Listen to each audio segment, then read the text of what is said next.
Speed Demon. Jack Morrison was born with a need for speed. From the time he was a boy, racing bicycles down dusty roads in his small hometown, to the moment he first got behind the wheel of a go-kart, he knew he was destined for the racetrack.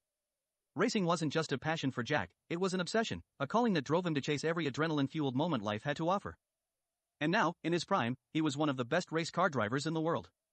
Jack had risen through the ranks of the racing world with an unmatched combination of raw talent, grit, and determination. He was known for his aggressive driving style, for taking risks that other drivers wouldn't dare. His rivals called him the Speed Demon, and the name stuck. Jack reveled in it. He lived for the thrill of pushing the limits, of dancing on the edge between victory and disaster. But there was one race that haunted him, one that had nearly ended his career and his life. It was 3 years ago, at the legendary Le Mans 24 Hours. Jack had been leading the race, his car roaring down the straightaways at breakneck speeds. The night was black as pitch, the headlights cutting through the darkness like knives. Rain had started to fall, making the track slick and treacherous. But Jack didn't back off. He never did. Coming out of a sharp curve, Jack felt the car slip. For a split second, he fought to regain control, his hands gripping the wheel with white-knuckled intensity. But the tires lost traction, and before he knew it, the car was spinning out of control. It slammed into the barriers with a sickening crunch of metal and carbon fiber. The world went dark.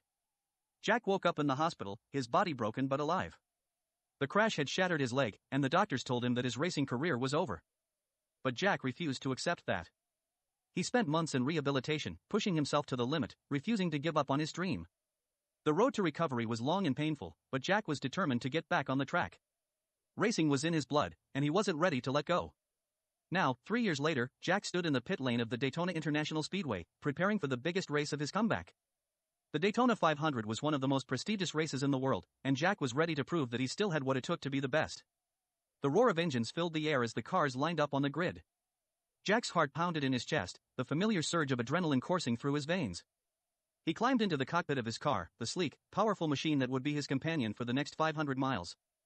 The helmet slid over his head, and the world outside became distant, a blur of noise and color. In the cocoon of his car, it was just him, the machine, and the track.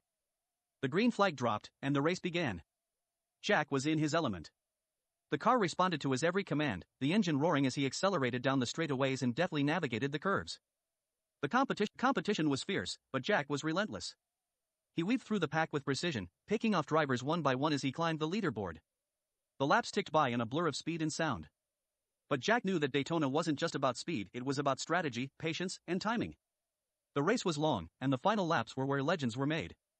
As the race neared its climax, Jack found himself in the top 3, battling for the lead. His rival, a young and cocky driver named Jason Reed, was ahead of him, blocking every attempt Jack made to pass. Reed had been a rising star in the racing world, hungry to take Jack's place at the top.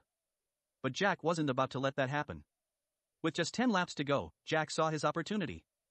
Reed was focused on the car behind him, leaving just enough of an opening on the inside.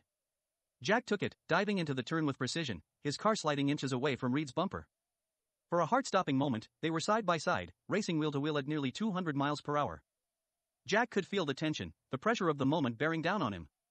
But this was where he thrived, where he had always thrived. He pushed harder, the car screaming as he edged ahead of Reed. The crowd roared as Jack took the lead, the checkered flag just a few laps away. But Reed wasn't done. He came back with a vengeance, drafting behind Jack, looking for his own opportunity to strike. The two drivers were locked in a battle of wills, neither willing to back down, neither willing to concede an inch. The final lap began, and Jack's heart raced faster than his engine. He knew Reed would make his move soon, and he had to be ready. Coming out of the final turn, Reed made his play, diving low to try and slingshot past Jack on the straightaway. But Jack was ready. He blocked the move, forcing Reed to back off just enough to give Jack the advantage.